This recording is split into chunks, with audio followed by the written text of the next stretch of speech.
Hello my dear students. जब तुम्हें कुछ समझ में नहीं आना ना, कुछ समझ में नहीं आ रहा हो, तो ऊपर वाले के लिए छोड़ देना। वो तुम्हारे जो भी करेंगे अच्छे के लिए करेंगे। और जो भी हमारे वीडियो देख रहे हैं ये समझ लीजिए कि जब आपको कुछ समझ में नहीं आवे, लगे कि अब हमारे बस के बाहर है, ऊपर वाले के हाथ में छोड़ दिए, सब अच्छे के लिए करेंगे। अब कहिएगा कैसे? एक उदाहरण सुनिए। एक बार एक राजा, बहुत ही न्यायप्रिय राजा थे, बहुत न्यायप्रिय, और अपनी न्यायप्रियता के कारण दूर दूर तक देशों में वो जाने जाते थे।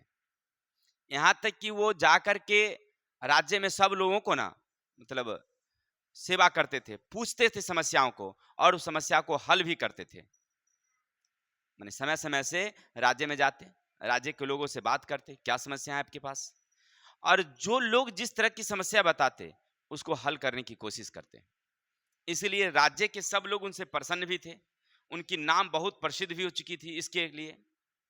एक दिन की बात क्या हुआ कि जब इसी तरह से वह गांव में जब जाते हैं घूमने के लिए, गांव में पूछने के लिए, लोगों की समस्याओं को देखने के लिए, तो एक दिन उनकी शर्ट का एक बटन टूट जाता है।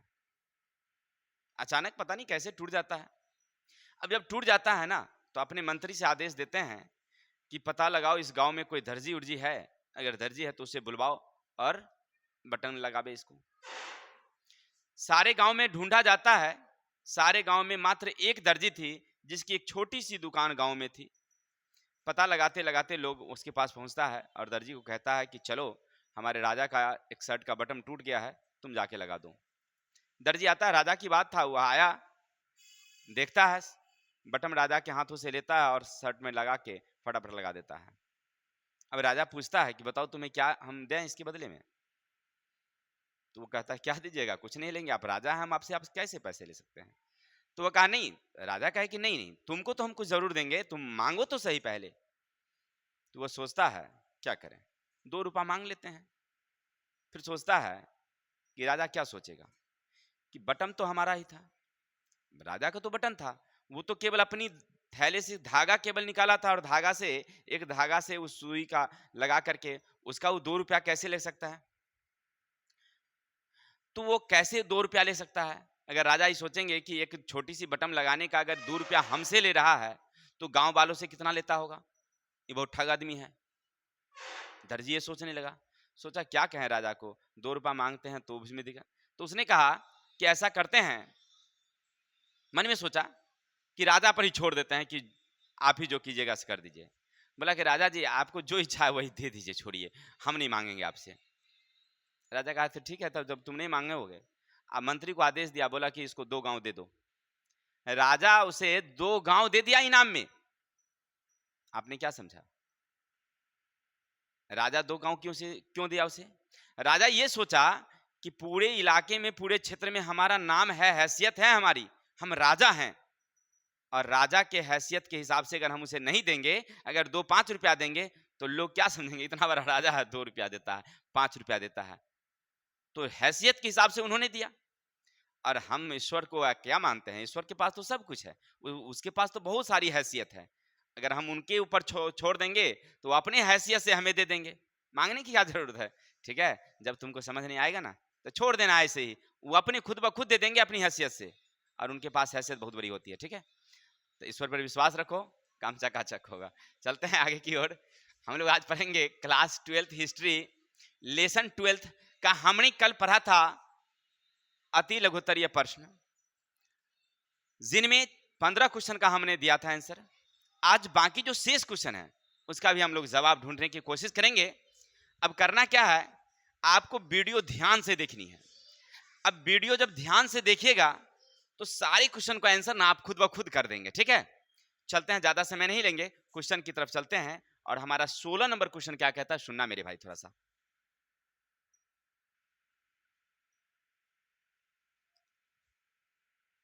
देखिए 16 क्या कहता है, सुनना। बेलेजली ने कलकत्ता मिंट्स यानी 1803 में किन बातों की ओर ध्यान आकृष्ट किया? वेलेजली ने कलकत्ता मिंट्स का किन बातों की ओर ध्यान आकर्षित किया?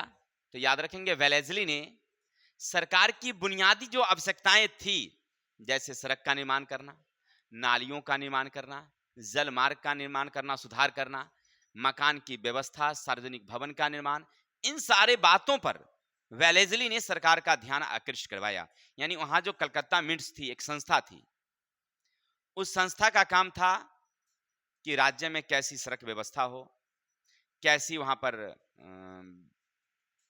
जो आते हैं पानी की जहाजें, उसकी जो रख रखाव हो, सामान रख रखाव, गोडाउन, इन सब का निर्माण। इसके अलावे सड़कों के किनारे नालियां, फिर सार्वजनिक जो भवन हैं, मकान हैं, इन सब का निर्माण किस आधार से होगा, इन सब पर ध्यान आकृष्ट करने के लिए वेलेस्ली ने 1803 में कलकत्ता मिंट्स को अपनी ओर आकर्षित करवाया, यानी काम की ओर ध्यान दिलवाया। आशा करते हैं आपको समझ में आया होगा। कैसे लिखोगे, लिखना लॉर्ड वेलेस्ली 1803 में कलकत्ता मिंट्स को जो काम सौंपे गए थे, जैसे सड़क का निर्माण, नालियों के निर्माण, जो बंदरगाह से पर सामान उतरते थे उन बंदरगाह की मरम्मत, सार्वजनिक भवन का निर्माण, और इन सारे कामों को निर्माण में उन्होंने उसे ध्यान आकृष्ट करवाए। आगे है दुबास लोग कौन थे। दुबास ये मद्रास में ब्लैक टाउन में रहते थे, हिंदी और अंग्रेजी दोनों भाषा जानते थे, साथ ही किसान के कर वसूल कर सरकार के पास जमा करते थे या किसान और सरकार के बीच एजेंट का काम करते थे।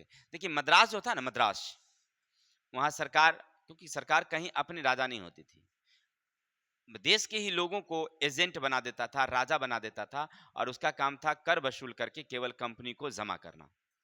तो मद्रास में कर वसूलने वाले एक मतलब संस्था थी जिनका नाम था दुआश। ये लोग किसान के पास जाते, किसान से कर वसूलते, और कर वसूल करके वो कहाँ करते, राजा को यानी कि कंपनी को जमा करते थे। तो आपसे पूछ रहा है कि भाई दुबास कौन, तो मद्रास के ब्लैक टाउन में रहने वाले भारतीय लोग थे जो किसान और सरकार के बीच एजेंट कनेक्शन का काम करते थे, किसान से कर वसूलना और किसको पहुंचाना, सरकार को देना। आगे कलकत्ता का निर्माण कैसे हुआ, पिछले दिन हमने बताया था आपको, यानी चैप्टर में पढ़ाया था, कलकत्ता का निर्माण 3 गांवों को जोड़ने से बना था।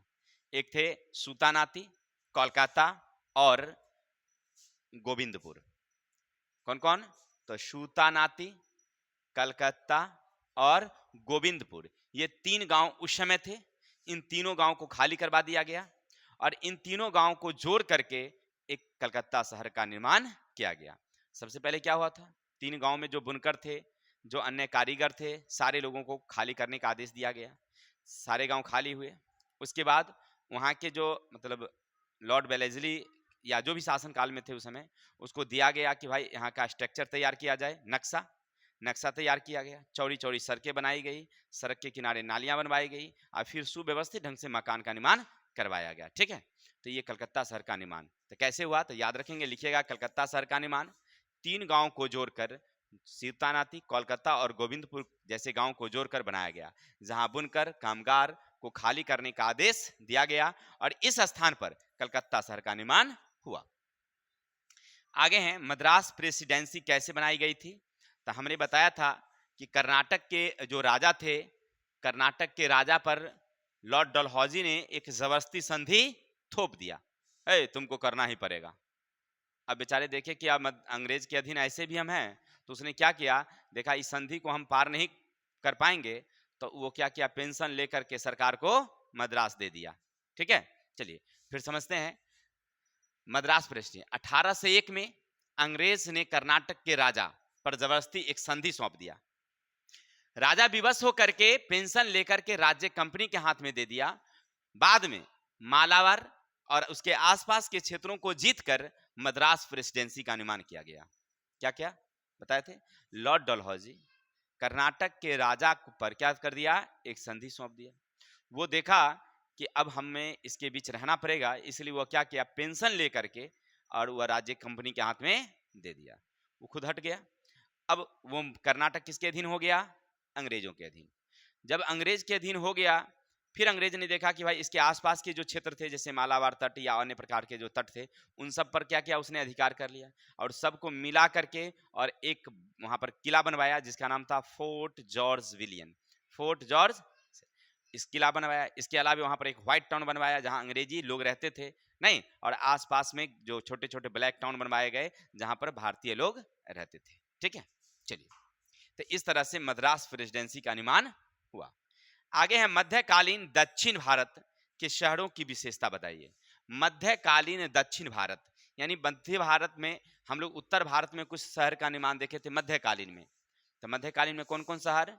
तो उस समय हुआ था आगरा, फतेहपुर सीकरी, दिल्ली, इलाहाबाद। ये मध्यकालीन उत्तर भारत के राज्य थे, सॉरी शहर थे, जिसका निर्माण किसने किया था? तो हमारे जो मुगल वंश के शासक थे, नहीं, ये सब किए थे। लेकिन दक्षिण भारत में कौन कौन शहर थे? तो याद रखिएगा, मदुरई, कोच्चिपुरम। कौन कौन? मदुरई और कोच्चिपुरम। अब ये किसके लिए प्रसिद्ध था? तो याद रखिएगा, ये मंदिर के लिए प्रसिद्ध थे। वहां पर मुख्य मंदिर थे, बहुत बड़ा मंदिर था, और साथ ही साथ ये व्यापारिक केंद्र भी था, धार्मिक त्योहार भी था, वहां पर मेले लगाए जाते थे, इसलिए ये क्या हो गए? प्रसिद्ध हो गए। उस समय ये कौन? कोच्चिपुरम और मदुरई, वहां बहुत बड़ा भव्य मंदिर था। तो मंदिर के ख्याल से लोग वहां जाते थे दर्शन के लिए, देखने के लिए, और इसके साथ साथ में वहां पर व्यापारिक केंद्र भी था, व्यापार भी होता था, साथ ही पर वहां पर मेले का आयोजन भी मंदिर पर किया जाता था, जिसके कारण धीरे धीरे वो दक्षिण भारत के जो है वो शहर विकसित हुआ। तो आपसे पूछे दक्षिण भारत के कौन कौन शहर? तो मदुरई और कोच्चिपुरम। उत्तर भारत के शहर कौन कौन? आगरा, इलाहाबाद, दिल्ली और फतेहपुर सीकरी। आगे हैं 21 नंबर, ग्रामीण इलाकों और कस्बों में क्या अंतर है?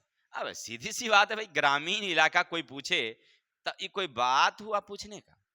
ग्रामीण माने जहां हम लोग रह रहे गांव में, जहां के लोगों का मुख्य व्यवसाय कृषि और पशुपालन हो, और दो घरों के बीच में पर्याप्त जगह हो, पूरा एकदम खुला मैदान हो, उसको कहेंगे ग्रामीण इलाका। और जहां पर घर एक दूसरे से काफी सटे सटे हो, तो उसको कहेंगे हम लोग कस्बा। आबादी जहां ज्यादा होगा कस्बा। जानते हैं, एक बार हम गए एक बारात में, तो पहले 2 दिनों वाला बारात होती थी, पहले 2 दिनों वाला बारात, रात में तो बारात गए, खाए पिए आराम के, सुबह उठे हम लोग घूमने की ख्याल से गए, निकले तो बिल्कुल चरे गांव था, बिल्कुल साफ चर गांव जिसको कह सकते हैं आप। यहाँ से गए, फिर 7-8-10 खेत के बाद एक घर, अरे भाई, अरे इधरो घर है रे भाई, अरे भाई, फिर उधर से निकले, फिर आगे बढ़े तो दूसरा जगह, अरे उधरों भी 5 गो घर बसा हुआ है, चारों तरफ से 10-20 खेत, उसके बीच में 2-4 घर। फिर आगे गए, अरे भाई पूरा घरे घर, पूरा ऐसा नहीं कि खाली था, पूरा जगह घर था, रास्ता भी नहीं, एक परिया रास्ता जिसको कहते हैं पगडंडी, वैसे वाले रास्ते। तो ये सब बिल्कुल हुआ कौन इलाका? ग्रामीण इलाका। इसको ग्रामीण कह सकते हैं। और अपना लोगों का जब बस्ती है ना, वो कस्बा कहते हैं, इसको क्या बोलेंगे हम लोग? कस्बा। क्योंकि यहाँ आबादी बहुत ज्यादा है, हम लोगों के गांव की जो आबादी है बहुत ज्यादा है, एकदम सड़क के किनारे किनारे तो घर है ही, इसके अलावा सड़क के बाएं और दाएं दोनों तरफ जो गली है, उन सारे लोगों में भी पूरा कसा हुआ है, भरा हुआ नहीं है। कहीं कहीं पर तो इतना है घर में घर, पता भी नहीं चलता है कि उसके घर से निकलिएगा, लगेगा कि रास्ते से नहीं जाके उसके आंगने में घुस जाइएगा, नहीं, ऐसा भी जगह घर है। तो इसको कह सकते हैं हम लोग कस्बा। अब समझ गए ना? ग्रामीण का मतलब जहां घर के बीच में काफी क्या हो, दूरियां दूरियां हो, और लोग मूल रूप से किस पर निर्भर करते हैं? खेती और पशुपालन पर, तो उसको कहेंगे ग्रामीण। क्या बोलेंगे हम लोग? ग्रामीण। और कस्बा जहां एक दूसरे से घर क्या हो, मूल रूप से सटा हो, तो इसको क्या कहेंगे? आबादी भी क्या होगा? ज्यादा। और यहाँ के लोगों का ना मुख्य या तो रोजगार होगा, नौकरी पेशा होगा, नहीं तो ऐसे लोगों को कहेंगे हम लोग कस्बा। नो डाउट, आशा करते हैं आपको ये क्वेश्चन समझ में आई होगी। तो आगे की ओर हम लोग चलते हैं, क्वेश्चन नंबर 22 चलते हैं, सुनिएगा। चौल, चौल क्या है? चौल, इसमें क्या बनता है? चौल। हमने बताया था, आपको याद होगा, थोड़ा सा दिल थाम के बैठिएगा। चौल है क्या बता रहे थे? अरे वो सिनेमा वाला, वो ना नाच वाला दिल थामना नहीं है, थोड़ा सा ध्यान से देना है। तो हम लोग पढ़ रहे थे चौल। चौल का मतलब क्या होता है मेरे भाई? सुनना, जब मुंबई में औद्योगिक केंद्र हुआ, व्यापारिक केंद्र हुआ, लोग दूर दूर से आकर के वहां व्यापार करने लगे, यातायात का साधन विकसित हुआ, तो लोग बाहर से अब काम करने की तलाश में वहां जाने लगे। अब आबादी जब बढ़ गई बहुत ज्यादा, तो वहां के जो लोग थे, जो प्रॉपर लोग थे, जिनका घर था वहां, वो सोचे ना कुछ कमाया जाए इसी से। अब इन लोगों को रहने का जगह नहीं है, तो रहने का जगह दिया जाए। उसने क्या किया? अपने जमीन में छोटा छोटा बहुमंजिला घर बनाया, छोटा छोटा छोटा छोटा घर, कमरा, 10 बाय 10 का कमरा, 12 बाय 10 का कमरा, 12 बाय का कमरा, ऐसा छोटा कमरा। और किसी किसी में शौचालय तो अटैच रहती थी, कहीं कहीं में सार्वजनिक शौचालय रहती। जैसे मान लीजिए हमारे पास जमीन है, हमने 50 रूम बना दिया, 30 करके 90 कमरा हो गया। नहीं, अब उसमें सब में अटैच नहीं, उधर बाहर में हम लोग क्या किए, 2 चापाकल गाड़ दिए और 5-7 शौचालय बनवा दिया, हो गया। और इसी से महीना आ रहा है। इस जगह को क्या कहा गया, चौल कहा गया। कहाँ, मुंबई में। ठीक है, तब चौल क्या हो गया, समझ गए ना, मैंने पंक्तिबद्ध। जैसे मान लीजिए ये हमारा जमीन है, तो लाइन से हमने कमरा बनवा दिया, 1 2 3 4 5 6 7, फिर ऊपर से कमरा बनवा दिया 1 2 3 7 और 1 2 3 7 मार दिए। अब ऐसे करके हम बहुमंजिला मकान बना दिए, इधर से एक सीढ़ी उतार दिए, एक इधर से सीढ़ी उतार दिए, एक इधर से सीढ़ी, एक इधर से सीढ़ी, और यहाँ पर एक हमने क्या किया, चापाकल लगवा दिया, यहीं पर हमने क्या लगवा दिया, 2 4 5 शौचालय बनवा दिया, बस हो गया। सारे लोगों की सुविधा उपलब्ध हो गई, तो हमको इससे महीना मिलने लगा। तो ये मकान क्या कहलाएगा मेरे भाई, चौल कहलाएगा। क्या कहलाएगा, चौल। हाँ चलिए ठीक है, तो चौल समझ गए। आशा करते हैं आपको इतनी बातें समझ में आ गई होगी। नंबर 23, मुंबई के व्हाइट और ब्लैक टाउन की विशेषता। देखिए सब शहरों में जहां गोरखा गोरखा लोग रहता था ना, गोरखा माने क्या, अंग्रेज, तू लोग गोरखा समझ गया, चेहरा वाला गोरखा, वो ना अंग्रेज बा, उसको कहा गया। जहां हम भारतीय रहते थे, अरे हम लोग गोरे गोरे हैं, लेकिन गोरे गोरे वाला गोर ना है, वो बिल्कुल दूध में डुबाल रहता है। गोरखा सबको देखिएगा, कहाँ का, अंग्रेज वाला का, वो आलूआ सिझा करके उसको दूध में डुबा के निकाल लेता है वहां के। अब तुम अपने बच्चों को मत कर लेना ऐसा, हाँ, सिझा के गर्म दूध में नहीं डुबा के निकाल लेना, वो गोर नहीं होगा, वो गड़बड़ा जाएगा। चलिए आ जाओ किताब की ओर यार। तो हम लोग पढ़ रहे थे ब्लैक टाउन, क्या पढ़ रहे थे, ब्लैक टाउन। तो देखिए उनकी क्या विशेषता होते थे, अंग्रेज जो भवन होता था, जो ब्लैक ये व्हाइट टाउन वाले का, अंग्रेजों का, वो शाही भवन होता। शाही भवन का मतलब उनका भवन बहुत बड़ा, साफ सफाई, उसमें सुंदर डिजाइनिंग होता था, माने अच्छा सा। हम भारतीय यानी ब्लैक टाउन वाले का जो घर होता था, बस छोटा सा घर, जहां सूरज की रोशनी भी नहीं पहुंचती थी, अन्य दैनिक आवश्यक की चीजें कहां उपलब्ध होती थी। तो समझ गए दोनों में अंतर।